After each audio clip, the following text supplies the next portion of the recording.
तेरा दरबार सांवरे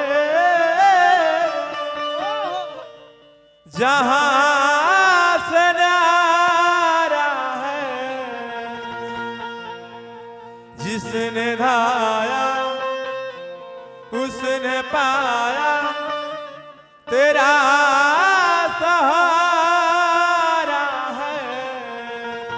जवाब मनोज। जिसने धाया उसने पाया तेरा सहारा है। श्री हरि तेरा दरबार सांवरे जहां से न्यारा है। जय कन्हैया लाल की।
हेलो लाई जता हुरका ना चाहता ला बहुत समर ला हुरका बजाओ के एजा सोहर मामल में आइल बानी तो ऐसा ने को लोई गावे के चाहिए। हमने कि यहां पत्थल पर डूब जामेला तो गीत गवाला कि एको मास बीतले जे अरे दुई मास औरी जे तीन मास औरी जे चार मास है ललना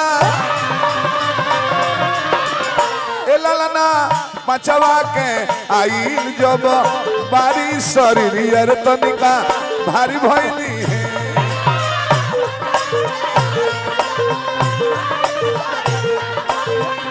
रह जा ई लय ह सोहर के एही में सुमिरन करते है जे समापन करे के बा ऐसे कि बहुत दूर दूर से में स्वागत भी करे के बा। हे माई रोज रोज गावत है जा पूर्ण विश्वास बा कि ब्रह्मलोक से अइबू मैया सरस्वती विष्णु लोक से लक्ष्मी जी विष्णु लोक से लक्ष्मी जी ए मैया पर्वत से अइबू पार्वती मैया सातों महीना दुर्गा नु है।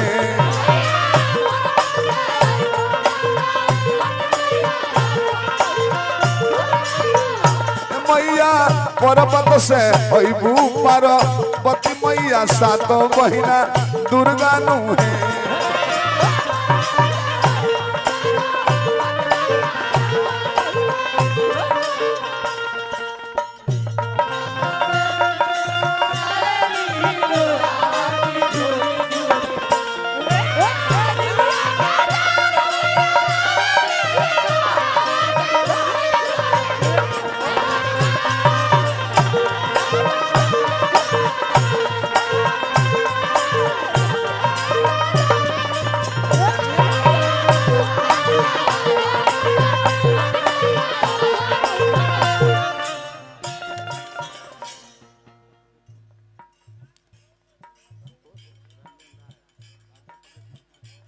भाजपा प्रदेश मंत्री संतोष रंजन राय जी पुरस्कार दिल बनी देवता बाबा भी पुरस्कार दिल बबुआ के बड़का पापा संगे संगे मलकार बानी हमने के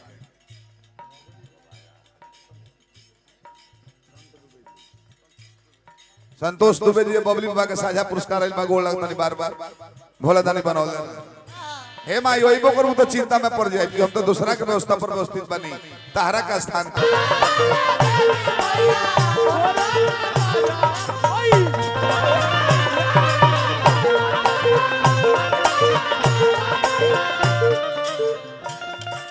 हजारों हजार पुरस्कार भैया लोग आए हार्दिक अभिनंदन करता जा।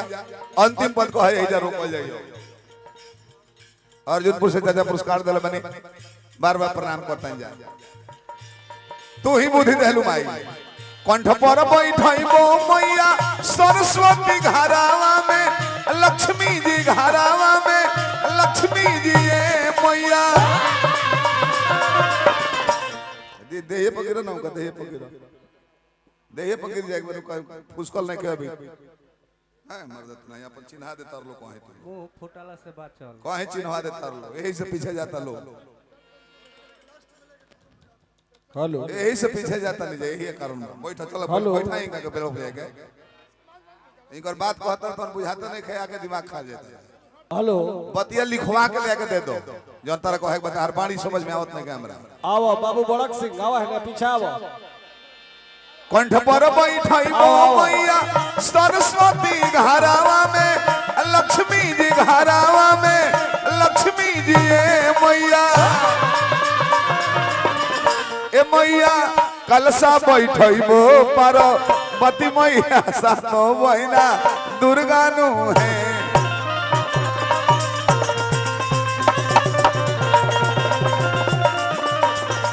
मैया कलसा बैठो पर पति मैया सातो बहिना दुर्गा नु